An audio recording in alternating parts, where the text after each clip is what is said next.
I am here personally right now to introduce my next guest speaker. I wanted to do that myself for Mr. Jordan Maxwell. I've known of Jordan's work for at least 5 years, and I have had the pleasure of getting to know him personally for about 2 years, off and on now. And he has become a personal hero of mine.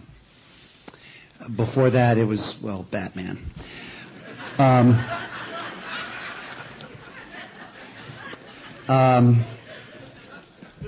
But you know the Hollywood movie. The valiant youth who learns of his destiny at an early age and goes out and battles the forces of evil. Jordan is that hero in the flesh, at least to me he is.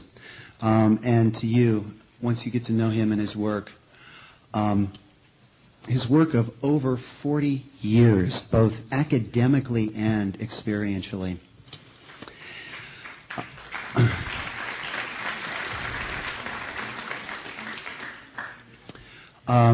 He is going to lay out the groundwork today of our history, our hidden history, a lesson that we all need to know about, of things that we aren't taught, things that are here, going on, right in front of our eyes, which is the best place to hide things.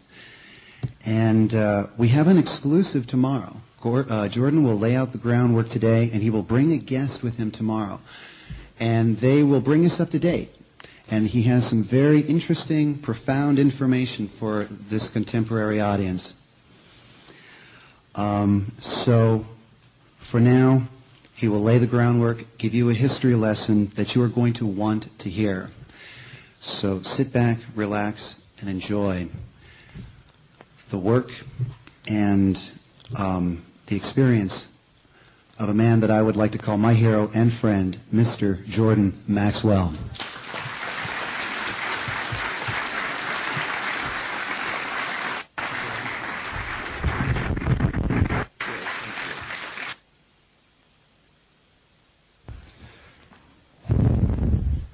Good, it works. I want to thank all of you for being here with me. Is this going to give me problems because I'm... Okay. Oh, yeah, maybe we can turn it down in the back. We're going to have to turn it down in the back a little bit. Okay. I was going to do slides and talk a little bit about religion, and then talk a little bit about government, and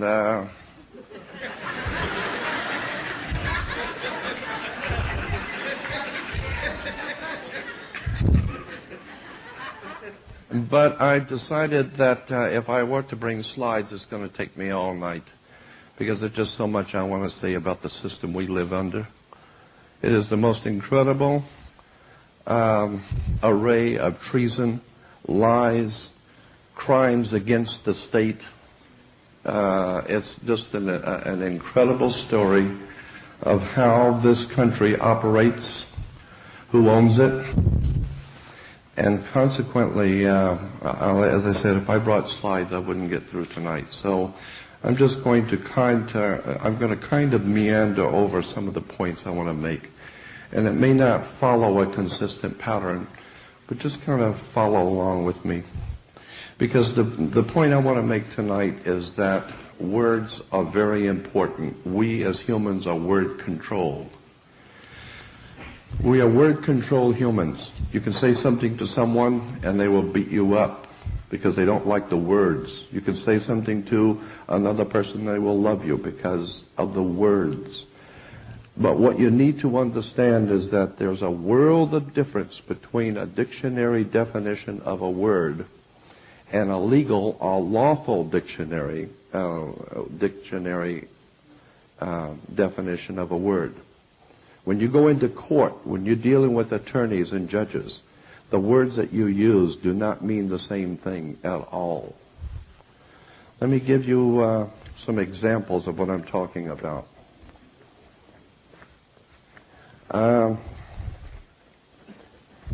Here it is. Corpus juris secundum, which is a complete restatement of the entire American law. Corpus Juris Secundum, which is a huge set of law volumes in any good law library, and I photocopied this.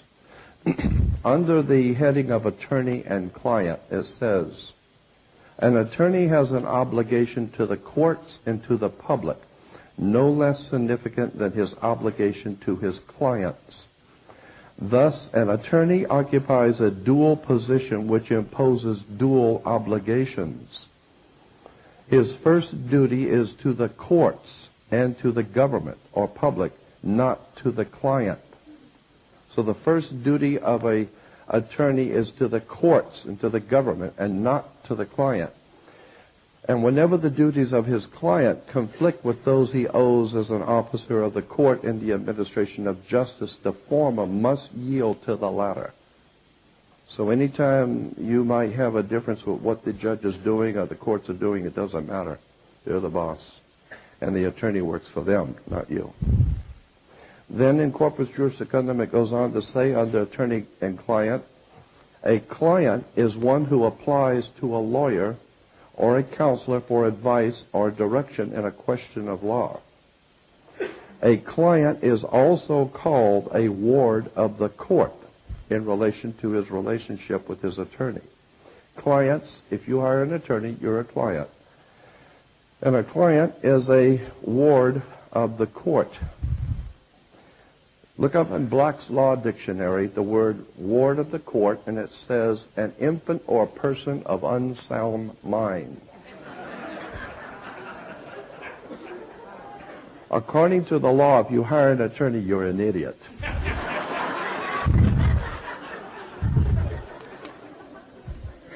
That's what the law book says. See if you can remember this quotation. For the first time, a civilized nation has full gun registration. Our streets will be safer, our police more effective, and the world will follow our lead to the future. That's it, Adolf Hitler. You know how many employees the United States Post Office has?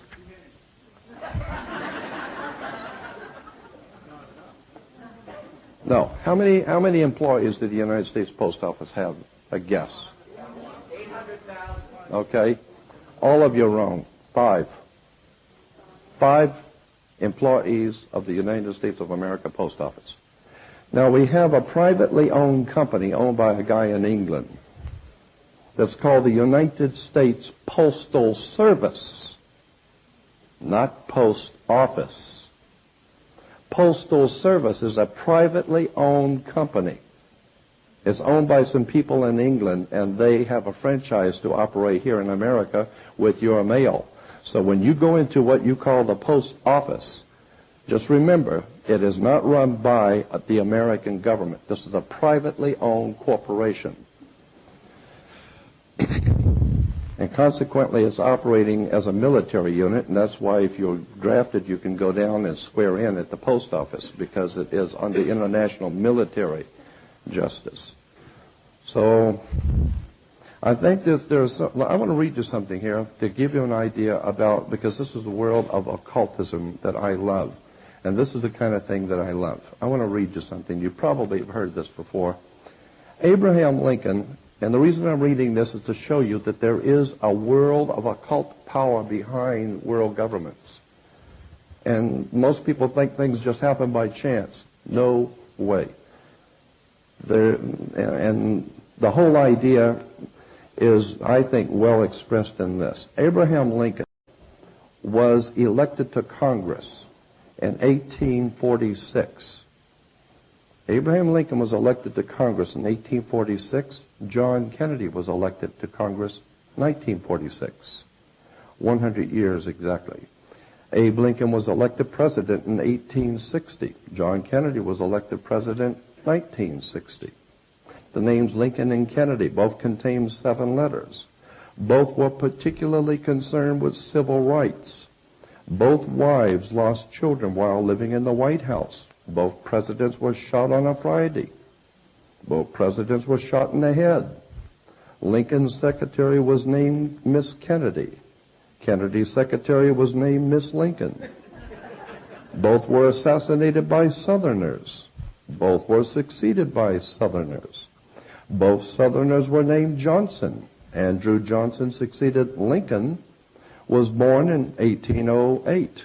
Lyndon Johnson succeeded Kennedy, born in 1908. John Wilkes Booth, who assassinated Lincoln, born 1839. Lee Harvey Oswald, who assassinated Kennedy, born 1939.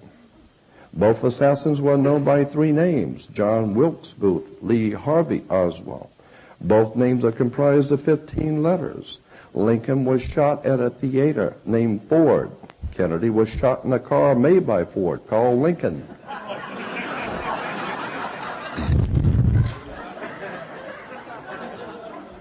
John Wilkes Booth ran from the theater and was caught in a warehouse. Oswald ran from a warehouse and was caught in the theater.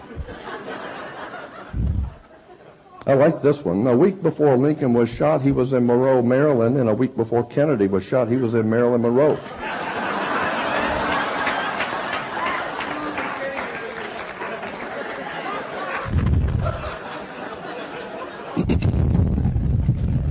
Oh, I get back to this postal thing.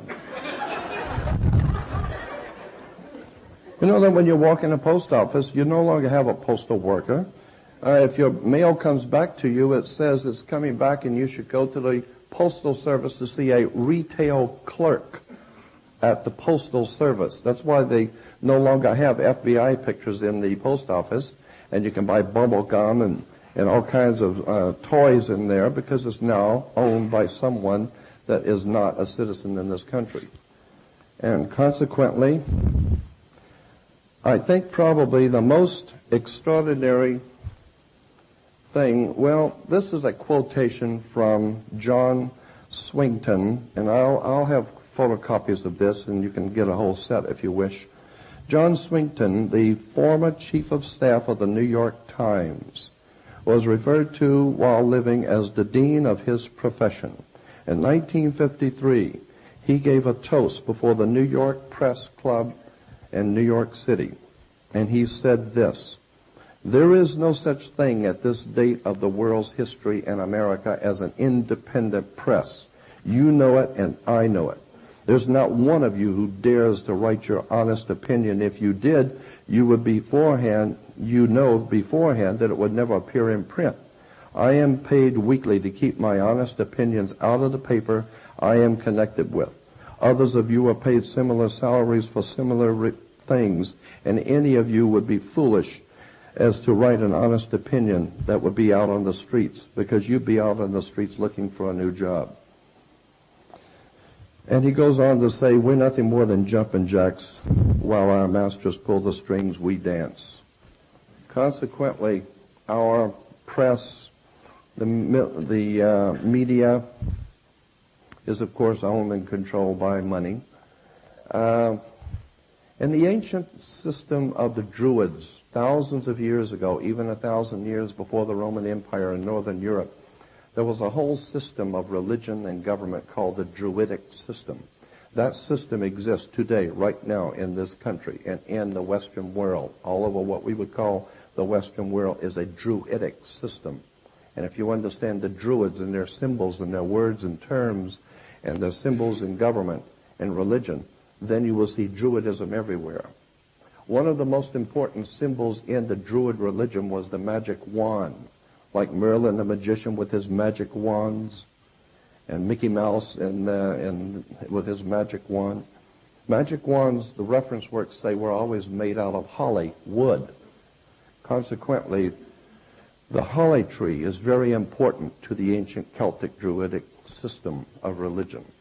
Hollywood is very important to this whole process of the manipulation of the minds of people in the Western world. I have little to no respect for Hollywood or anybody working in it. I'm very close to it. I live around it. I know many people in it, but I know what it's doing. A most important subject, well, I said words. And before I hit that, let's go to the word public in a law dictionary. The word public is the populace, the community, that vast multitude which includes the ignorant, the unthinking, the credulous, who in making a purchase do not stop to analyze but are governed by appearances and general impressions. That's the public as far as the law is concerned. Now let me at this point, well, here's one more. This is a doozy. In a law book, if you call yourself a human being, go to a law book and look up the word human being, and it will tell you, see monster. All right? So then you turn over to monster, and there it is. A law dictionary's definition of a monster is a human being by birth, but in some part resembling a lower animal. A monster has no inheritable blood and cannot be heir to any land. Consequently, we as human beings we're not men and women. We're considered human beings. And the word human being goes back to the Crusades. When the knights were traveling across Europe on their way to Jerusalem, they were fathering a lot of illegitimate children. And of course, the offspring of a knight would inherit the father's fortune. And the church was not going to allow that. So they designated all the babies coming from the knights to be acting like they're being human, but they're not actually human. They're not actually a man or a woman. They're like being human. So consequently, we today are like that. We're just acting like we're human. And consequently, the law reflects that. Now, here's the basis for what is going on here. Cecil Rhodes, British statesman and empire builder, in his last will, it says in the reference work in People's Almanac says, in the first 5 wills, Cecil Rhodes repeatedly called for a, quote, secret society, the true aim and object whereof shall be the extension of the British rule throughout the world and eventually the ultimate recovery of the United States of America. So there's a secret society operating around the world that has as its true aim and objective the destruction of the freedom of our country. And these people are British royalty, not the English people. The English people are a beautiful people, have a very beautiful history. The country, and even the UK, all 3 of the countries are beautiful countries with beautiful people. But the British royalty, in my humble opinion, are the most evil operation on the face of the earth. I believe they're behind the drug trafficking, mafia, bloodletting, and when David Icke talks about the possibility that there might be reptilian influence there, I'm going to give you my opinion on that based on my own personal research. I think he's totally right on this. I think there's a very good case can be made for the existence of reptilians. And I totally agree that the reptilian influence on this earth is frightening in its implications. And I believe this not because David Icke's reasons. I have my own reasons that I arrived at the same place a long time ago also. So if you are privy to the kind of research that David and I are doing, you'll see what I mean. There's a lot of very powerful proof out there that something very serious is going on. Now, the main thing that I wanted to talk about today, I wanted to talk about religion a little bit at first, but I've got too much to say about government right now. So I want you to understand something very clearly. When anyone asks you in this country, are you a citizen of the United States? Okay? Now, a lot of you may have heard this. I'm just going to give you a general overall picture of this. When someone asks you in this country, are you a citizen of the United States? What you think that they are asking you is, are you lawfully in this country? Are you lawfully here to do business and be here? That's not what they ask you. The country is called America. America is the name of the country. But in the 1860s, late 1860s, a group of men got together and incorporated a privately owned company. Anyone can incorporate a privately owned company, and a group of men did. They incorporated a company, privately owned, and they called the company the United States Company, Corporation. And according to corporate law, and anyone who has a corporation or a business knows that according to corporate law, all corporations must have a president. That's the law. And it must have a vice president. And it must have a secretary of treasury. That's corporate law. So the corporation had to have a president and a vice president. Today, when you see once a year at the State of the Union, when you see the president come out and the Speaker of the House says, "Ladies and gentlemen, the President of the United States." Everybody in this country thinks he's the President of America. America doesn't have a president. This is a corporate term used in business.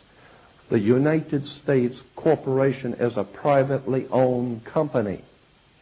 It's privately owned. And it's a 10-mile square that it operates in called the District of Columbia. Columbia simply means universal. This is what Catholic means, universal. When you start tracing back the ownership of the corporation called United States privately owned company, then you begin to see that if you say that you are a citizen of the United States, what you're saying lawfully is that you are an employee of a foreign corporation under international maritime law. You are an employee of a privately owned company. Therefore, if you are living in any state such as California and you're making money here, then what you are doing, quite literally, is moonlighting, because you are already working for and are an employee of a privately owned company called United States Corporation. But you are earning money in California. Therefore, you are a franchisee of a foreign corporation under maritime law. You're a franchisee. It's like opening up a McDonald's here. You can open up a McDonald's, but you're not the boss of McDonald's. The McDonald's Corporation is the boss. They tell you what you can sell and what you can't sell and how much it's going to be, and they call the shots. You can merely be a franchisee operating under their jurisdiction.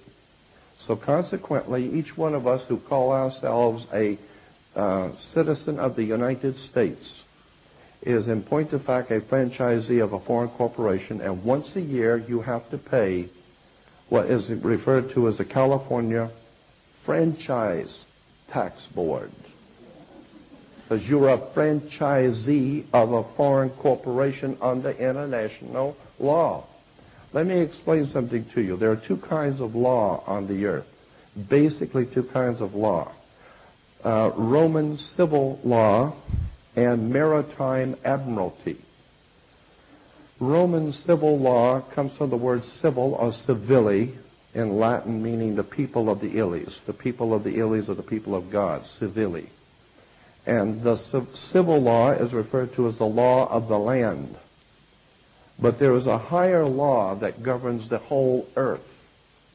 That's the ones I think the reptilians are into. There's a higher law that operates on the earth, and it has nothing to do with the civil law of any country, because civil laws are different in every country. You can do things in Africa you can't do in Spain. You can do things here in America you can't do in France, because the people's law, the law of the land, is different according to the culture. But when you talk about the maritime admiralty law, what you're talking about is the law of water, the law of banks. Banking law is called maritime admiralty.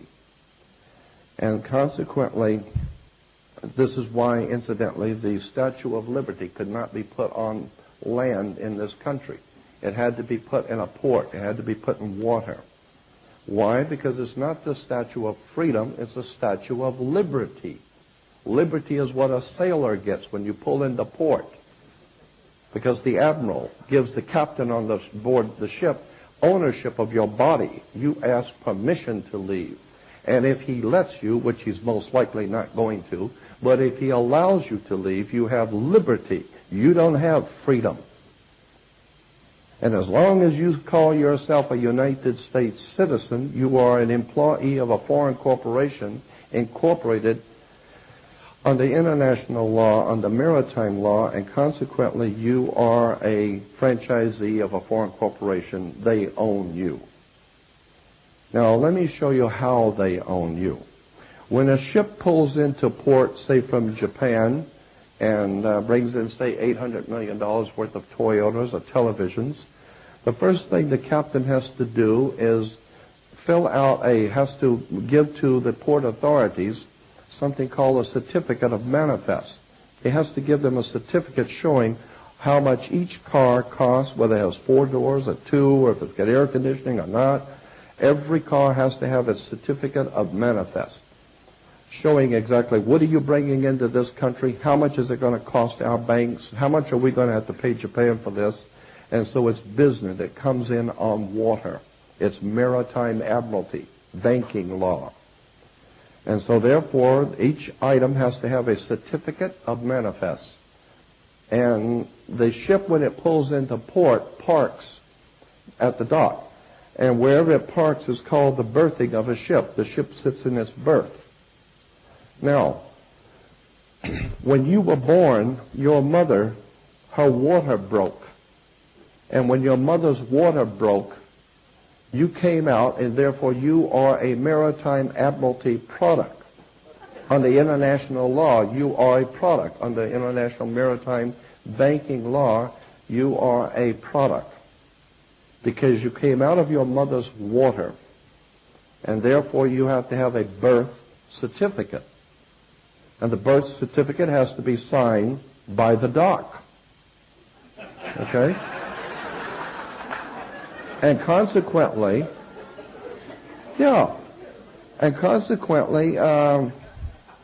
if you go to Sears and you buy something that's too large to take home, they'll bring it to you. And so they will tell you what time they're going to deliver the product. That's why your mother was in a delivery room. She was delivering a product under international law. Now, when you get the birth certificate, that is a certificate, a maritime admiralty certificate that shows you are a human resource. And the corporation called United States went to your mother and asked her, would you donate this body to us as a collateral for a loan? Because each birth certificate is worth, when it first started in 1933, I am told it was like $630,000 per birth certificate on the international exchange. And your birth certificate today is on the stock market. And look on the back of your Social Security card and you'll see numbers in red. Anytime you see red numbers, they represent your blood. You turn it on the other side and you'll see it in blue. Blue is maritime admiralty, the navy blue. And so consequently, you are a product that was bought. And on the birth certificate, down on the bottom right, where your mother signed, it doesn't say mother or parent. It says informant, because your mother was informing on you under maritime law. She was telling the corporation, I got a new chump here for you to own, and I don't know if you know this or not, so here's his paperwork. And it was sent to Washington, D.C. They took that birth certificate. And what happened, let me go back and explain that when in 1860s, when this privately owned company was incorporated called United States, like any other corporation that grows too fast, it started getting out of bounds. It started becoming very successful, and they wanted to move out overseas. I'm being very simplistic with this. There's a lot more to it, but I'm giving you the basics. Tomorrow is when the master will explain it to you in details. I'm just giving you the basic idea right now.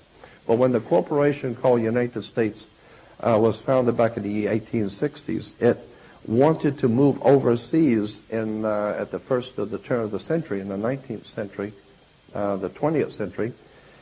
And so it started moving into Europe as a hostile takeover. They called it World War I.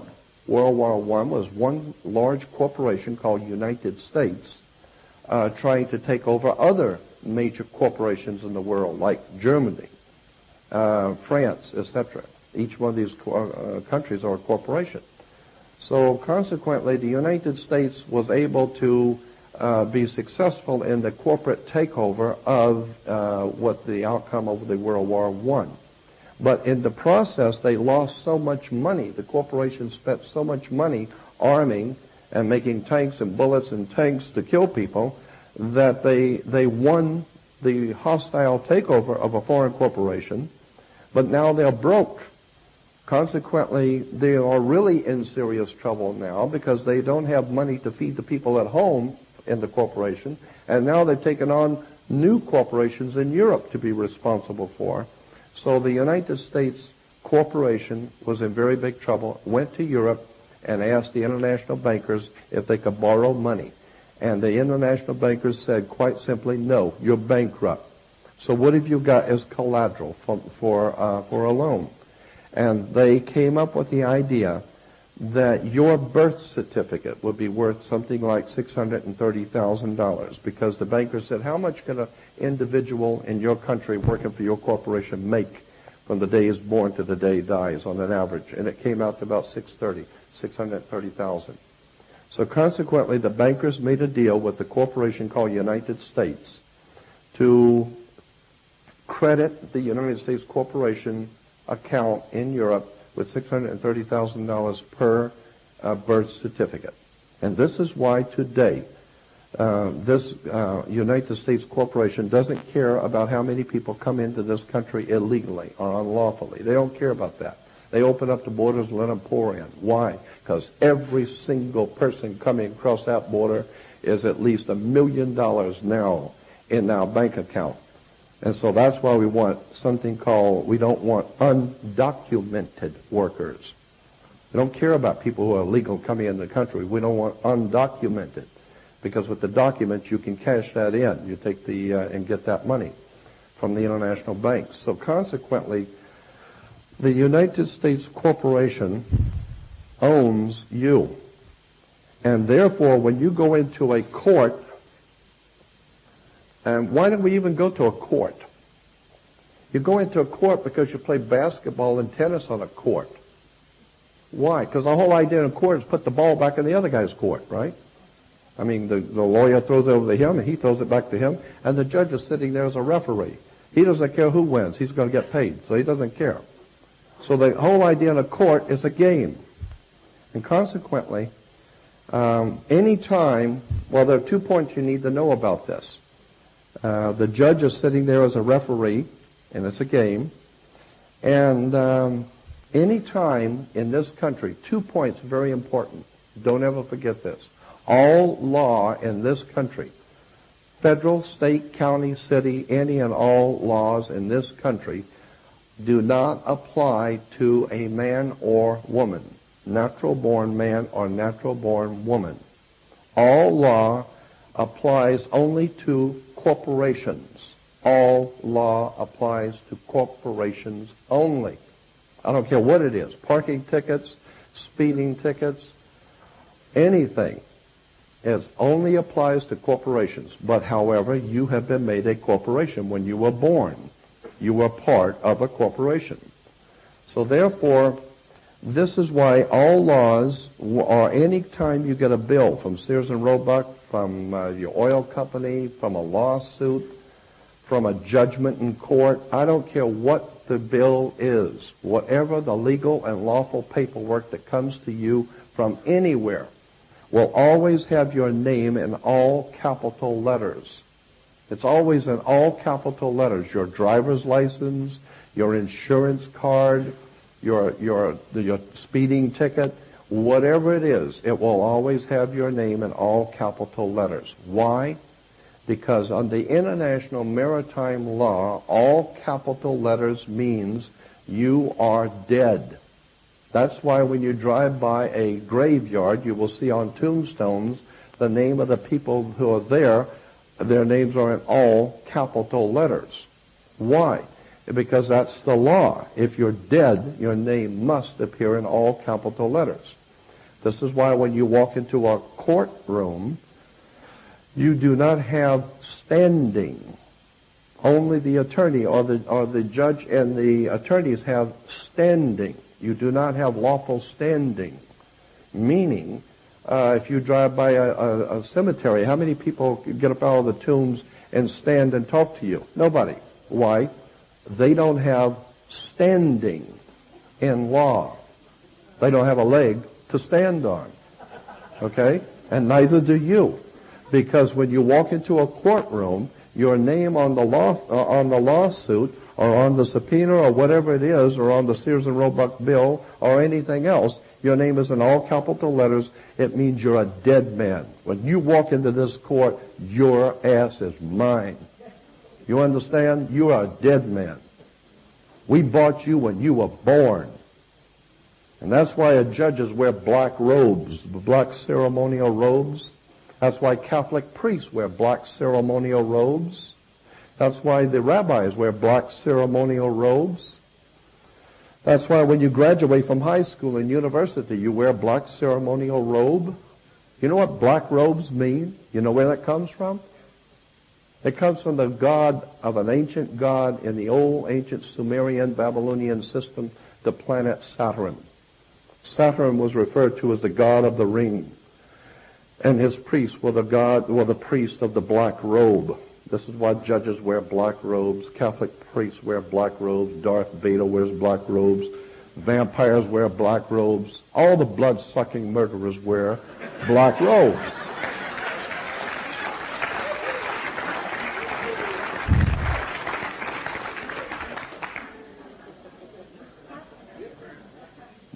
No, this is a black sweater.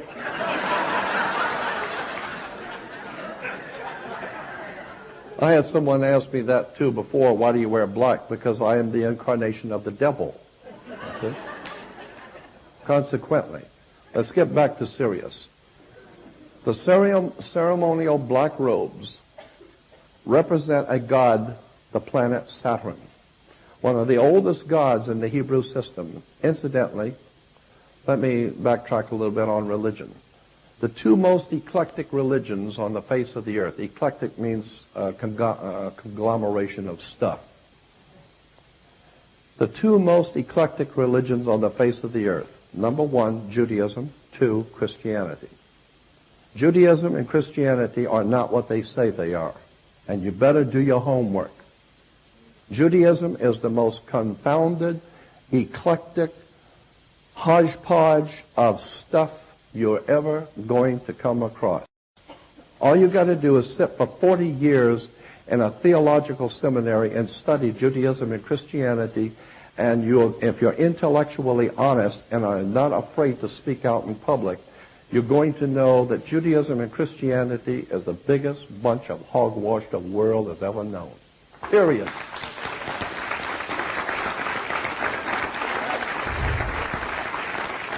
My mother had an uncle when I was growing up. My mother had an uncle who worked in the Vatican Secretary of State's office. I'm Italian.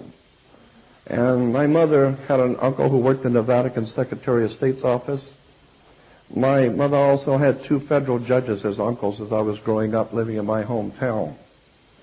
And so I know the Catholic Church. I know the Jesuits. I understand the Mafia. I understand La Cosa Nostra. I mean, when I saw Godfather, I felt at home. This is the way I vision life. So I know what I'm talking about. I have spent 42 years reading and studying and researching theology. That's my subject. Government is not my subject. Tomorrow I will bring the man who is the expert on this stuff, and he will really dazzle you with some things that you're not going to believe. But theology and religion is my subject. And I will tell you that I have heard many times people say, well, that there's this bad Jewish religion and there's, of course, the good Jewish religion. I say, after 40 years of this subject and looking at this is the most eclectic, misunderstood, most outrageous collection of stuff I have ever seen in my life. Judaism and Christianity are filled with astrotheology, penis worship, all the sex worship, every kind of filthy, degenerate silliness the world has ever known. And this is today the basis for our legal and judicial system in America. The law of Moses. There was no Moses. I've talked to rabbis 35 years ago. Major rabbis. This particular one was the president of the American Rabbinical Association 35 years ago. And I said to him, he lives in Newton, Massachusetts, and I said, Rabbi, tell me, was there an Abraham, Isaac, and Jacob, a King David, King Solomon? Were these people real? And he says, come on, everybody's got a religion. I mean, the priests tell the Catholics they're going to heaven. You know, the Hindus tell their people something. The Jews got to have their religion. It's just a religion. It's a story. This is why the Bible's called the greatest story ever told. It's a story. It's nothing true. It's a story. And consequently, you're missing the whole point of the Bible if you don't understand who wrote it and what the encrypted story is. There's a spiritual message here, but if you're just reading the top lines, you're not getting it. People running around downstairs talking about the Antichrist.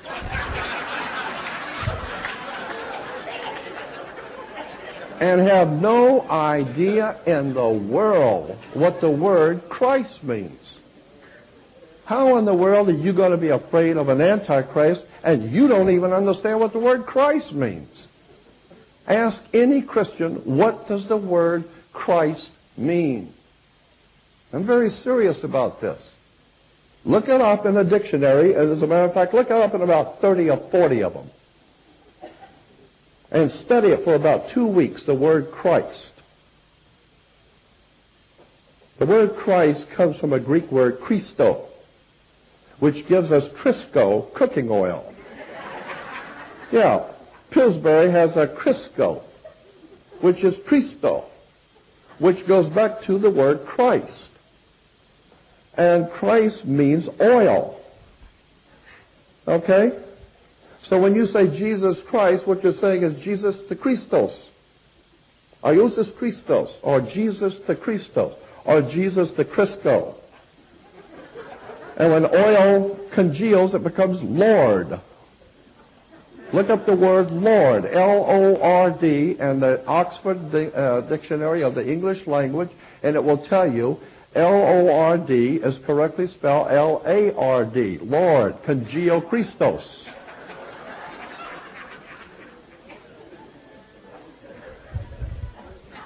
Who the hell reads anymore? I mean, I spent...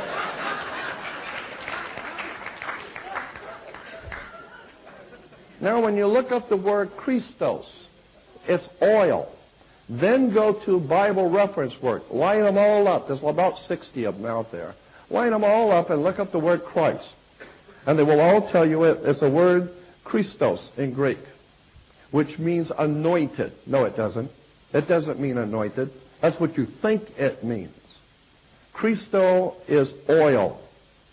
And in the Hebrew, look up in the Hebrew dictionary, look up the word oil. It's called shemen or semen. Okay? This is why if you're going to be a priest, you got to go to a seminary with altar boys.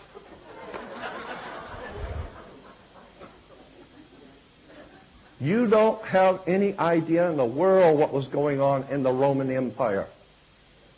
You quite seriously do not know what was going on in the Roman Empire. Without a doubt, the dirtiest, the filthiest, the most obscene thing on the face of the earth is Western religion.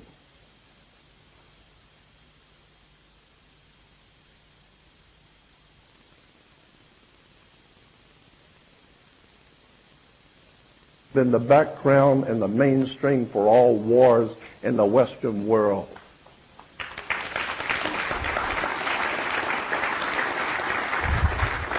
I, for one, am tired of judges, and I do not intend to crawl on my knees. I prefer dying on my feet in preference to crawling on my knees to some judge. As far as I'm concerned, they're all traitors to this country.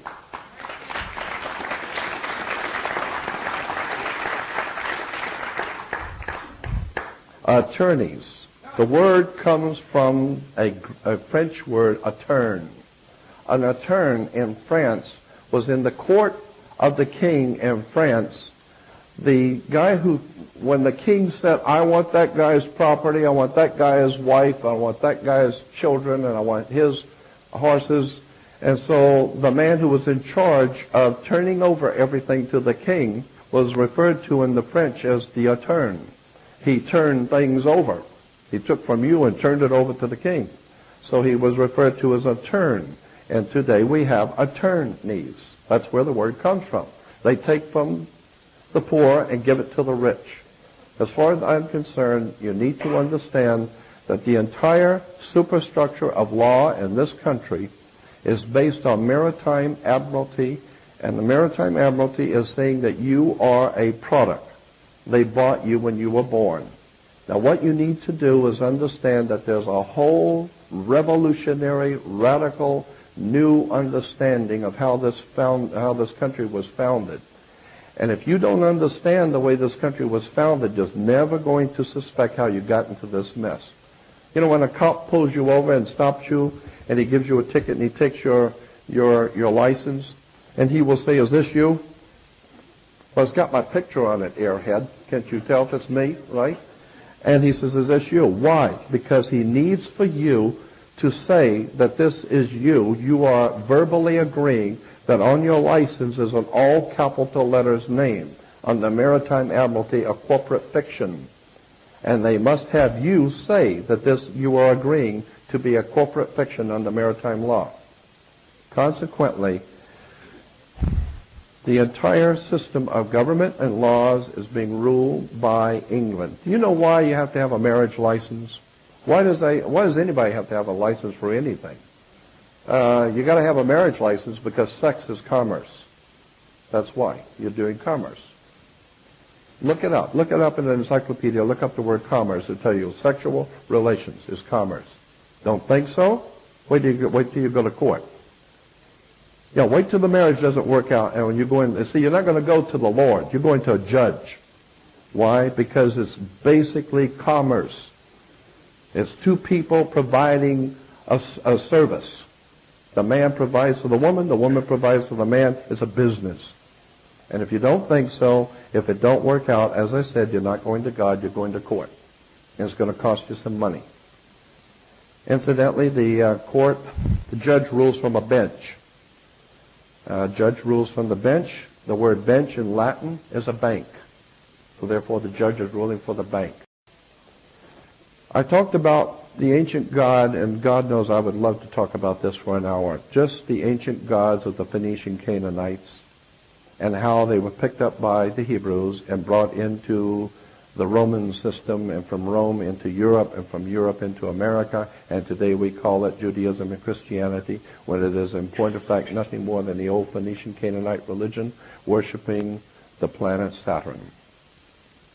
This is why Jews still go to the temple on Saturn's day. And Christians go to, because they're worshipers of the sun, they go to the church on Sunday. Do you know what the word church means? Most people go to church and don't even know what the word church means. Church is an English word coming from a Scottish word, kirk. Like Captain Kirk of the good ship Enterprise. Kirk in Scottish is church in English. And this is, Kirk goes back to a Roman goddess named Mother Circe. And Mother Circe can be traced back to a Greek goddess, Mother Circe. Mother Circe is Mother Kirk or Mother Church. Go into your mythology library and get some books on mythology and look up Circe. And it says Mother Circe in the ancient Roman and Greek system, especially the Greek, that Mother Circe was able to hypnotize people, bring them into her home, and turn them into animals and feed off of them. And consequently, Mother Church is able to hypnotize people. Bring them in and bring your checkbook with you. And come in, and then they feed off of you. The church, the government, banking, insurance, the same people who gave you your international banking, the Knights Templars of the 10th, 11th, and 12th century who gave you international banking, also gave you international religion. The Pope's headdress is a fish headdress. If I had brought all my slides, I could stay here all night showing you this stuff. I think perhaps the most corrupt system on the face of the earth, and it is without a doubt the enemy of every man and woman who loves freedom and honesty, is the Catholic Church, British royalty, and this mafiosi criminal syndicate we call the United States government. All three.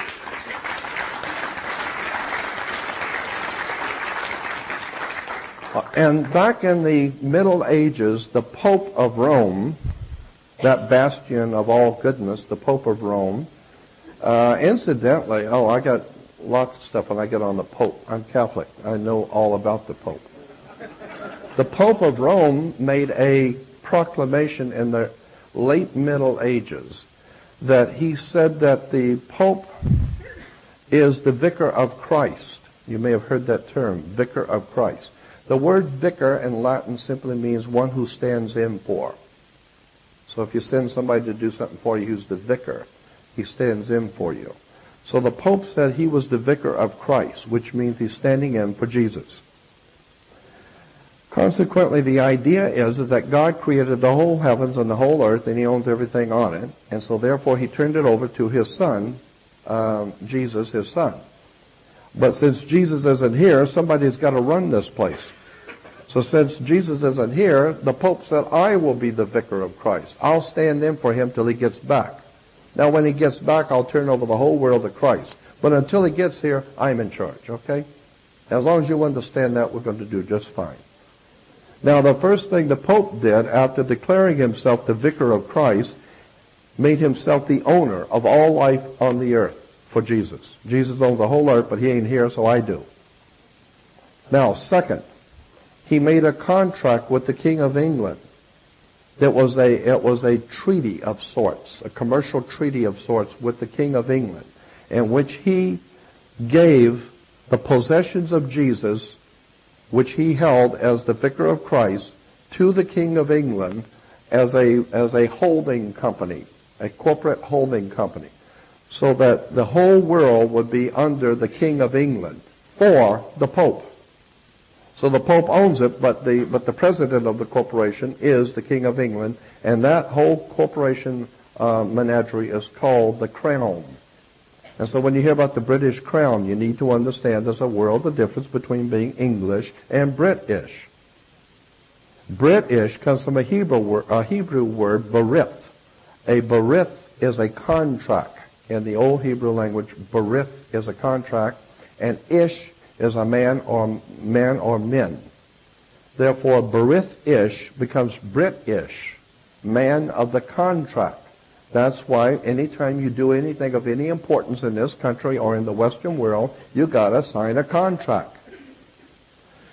When you get married, you've got to have a marriage license.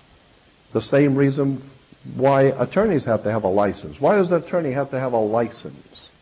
It's because an attorney makes a lot of money by using law books. You walk into any attorney's office, he's got all the law books. Law books, like any other book, are written by someone. Somebody wrote the books. Consequently, you cannot use somebody else's property, their written or intellectual property, to make money unless you get a signed release to allow you to use their material, their song, their music, their pictures or something. You've got to get a signed release, and they give you the license to use their music in your movie. The same is true with an attorney. He must have a license to practice law, because all law in America, in the law books, is copyrighted out of Canada, Montreal. There are 5 companies in Canada that copyright all American law. And they represent the British Bar Association, which is the British Accreditation Registry, BAR. And so consequently, your attorneys will tell you, I passed the bar. Don't believe it. I've seen them in bars all the time. They don't pass them. They go in. And when you understand how the courts work, When you say you're an American citizen, a U.S. citizen, you're not an American, you're a United States citizen. There's a world of difference. Now, the United States federal government, I don't know if you know this or not, is a corporation, as I said, and there are many documents I have to prove that.